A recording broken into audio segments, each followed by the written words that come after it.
Welcome to my channel Vanaja's creations. నేను ఈరోజు మామిడికాయ అల్లం పచ్చడి పెడుతున్నానండి. నేనైతే మామిడికాయ పచ్చడి కావాల్సిన ఇంగ్రీడియంట్స్ అన్నీ తెప్పించుకున్నానండి. మార్నింగ్ అయితే మా వారు మార్కెట్కి వెళ్ళి మామిడికాయలు తీసుకొని అక్కడే కడిగి తుడిచి కొట్టించుకొని తీసుకొచ్చానండి ముక్కలుగా. తెల్ల గులాబీలు అంట అండి, ఇవి 25 రూపాయలకు ఒక కాయ పడింది. దీనికి కావాల్సిన ఓకేనండి, మామిడికాయ పచ్చడికి కావాల్సినవి పదార్థాలు: కారం, వెల్లుల్లి, అల్లం వెల్లుల్లి, పసుపు, మెంతి పొడి, ఆవ పొడి, కొంచెం జీలకర్ర పొడి. నేను పప్పు నూనె తెప్పించానండి, గానుగకు పట్టించింది 1 కేజీ. ఓకేనండి, ఇప్పుడు మనం మామిడికాయ పచ్చడి పెట్టడం స్టార్ట్ చేద్దాం. నేను మాత్రం మామిడికాయ పచ్చడి కొలతలతోనే పెడతానండి, కేజీ అయితే నాకు రాదండి. నేను ఇప్పుడు నా ముక్కలు ఎన్ని గిన్నెలు అవుతాయో చూద్దామండి. గిన్నెతో కొలుస్తున్నాను. 4, 5.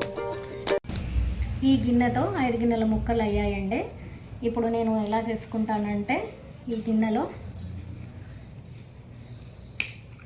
పప్పు నూనె కొంచెం తీసుకుంటున్నానండి, ఒక హాఫ్ వరకు. ఈ గిన్నెలో హాఫ్ వరకు తీసుకుంటున్నానండి. ఈ కొలిచిన గిన్నెతో సగం గిన్నె పప్పు నూనె తీసుకుంటున్నానండి.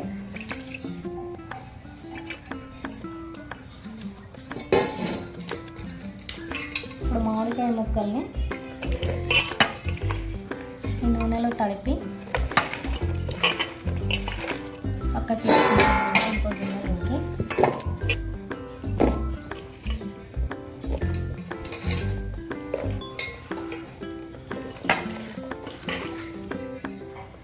ఇందులో కొంచెం పసుపు కూడా వేసుకోవచ్చు అండి, నేను వేసుకోవట్లేదు, తర్వాత వేసుకుంటాను.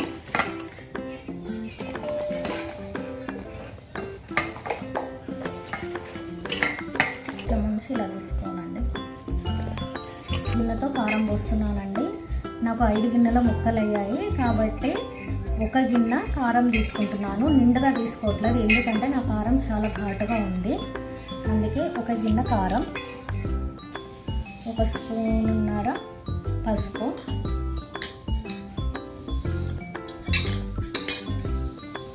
మెంతి పిండి 2 టీ స్పూన్లు,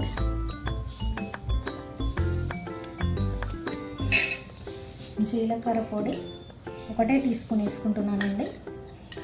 కొందరు కొంచెం ఎక్కువ వేసుకుంటారు, కొంచెం తక్కువ వేసుకుంటారు. నేను కొంచెమే వేసుకుంటున్నాను, ఎందుకంటే కలర్ మారిపోతుందని. ఆవ పొడి అండి, నేను ఏ గిన్నెతో అయితే తీసుకున్నానో ఆ గిన్నెలో 1/4 ఆవ పొడి అండి. కావాలంటే మీరు ఎక్కువ కూడా వేసుకోవచ్చు, కొంచెం బాగుంటుంది.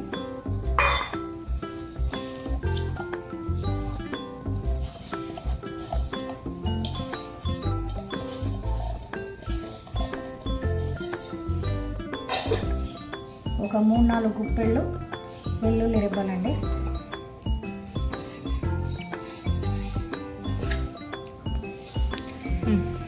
నేను ఏ గిన్నెతో అయితే ముక్కలు కలుసుకున్నానో ఆ గిన్నెతోనే ఈ గిన్నె నిండా కారం అండి. ఉప్పు మాత్రం కొంచెం తగ్గించి తీసుకుంటున్నానండి, ఎందుకంటే ఒకవేళ తగ్గితే మళ్ళీ మనం 3 రోజుల తర్వాత మళ్ళీ చూసుకొని టేస్ట్ చూసుకొని మళ్ళీ వేసుకుందాం. ఓకేనా అండి, చూసుకోండి. ఉప్పు కూడా వేస్తున్నాం.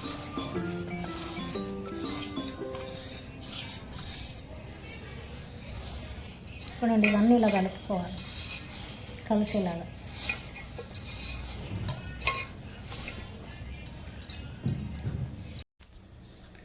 ఏ గిన్నెతో ముందు నేను అల్లం ఎల్లిగడ్డ కొంచెం కారంలో వేసుకున్నాను కదండి, ఒక అద్దపావంతా. ఈ నూనెలో కూడా కొంచెం తాలింపులో కూడా 1-2 టీ స్పూన్లు ఇట్లా నిండా వేసుకుంటుందండి. వేసుకొని ఇలా కలుపుకోవాలండి, ఏదంటే ముద్దలు కలుపుతుంది.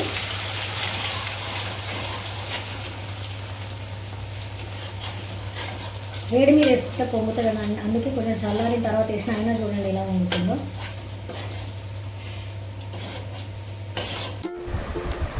ఏం లేదండి, మనం ఇంతకుముందు నూనెలో నానబెట్టుకున్నాం కదా ముక్కలు, మంచిగా 1 గంట సేపు నానాయి. ఏం లేదు, కొన్ని కొన్ని వేసుకుంటూ కారం ఇవ్వనప్పుడు మనం అన్నీ కలుపుకున్నాం కదా మసాలాలో, అవి కొంచెం కొంచెం వేసుకుంటూ ముక్కలు కలుపుకుంటాము.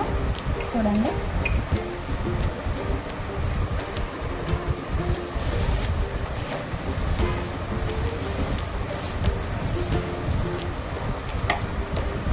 ఇలా బాగా కలిసేలా కలుపుకోవాలి.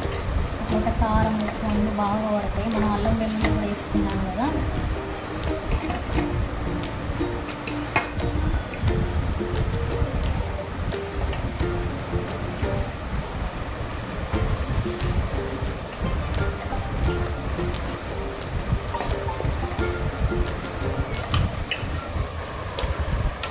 చూడండి, అన్నీ వేసేసుకుంటున్నాను నేను. ఇంకా ఏం లేదండి, ఇప్పుడు మనం తాలింపు వేసుకున్న నూనె చల్లారిపోయింది. ఒక 15 మినిట్స్ తర్వాత పూర్తిగా చల్లారిందండి. ఇప్పుడు మనం ఏదైతే కలుపు పెట్టుకున్నామో దీంట్లో మొత్తం పోసేసుకుంటాను.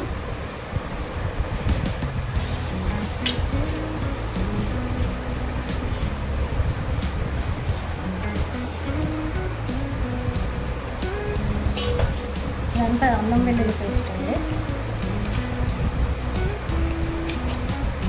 ఓకేనా అండి?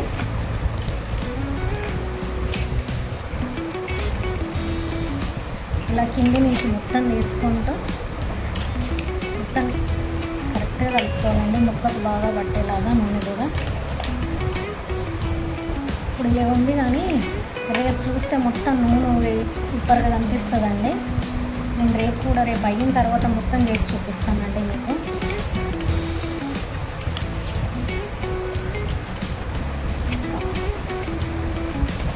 చూడండి, నేను పెట్టాను కదా టైంకు, నెక్స్ట్ డే ఈవినింగ్ వరకు ఎలా అయ్యిందో, నూనె ఎంత బాగా పైకి తేలుతుందో.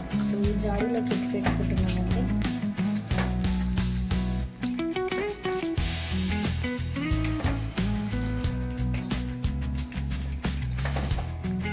సరే, అయితే ఓకేనండి. నేను పచ్చడి పెట్టే విధానం మీకు నచ్చినట్టయితే లైక్ చేయండి, షేర్ చేయండి, సబ్స్క్రైబ్ చేసుకోండి.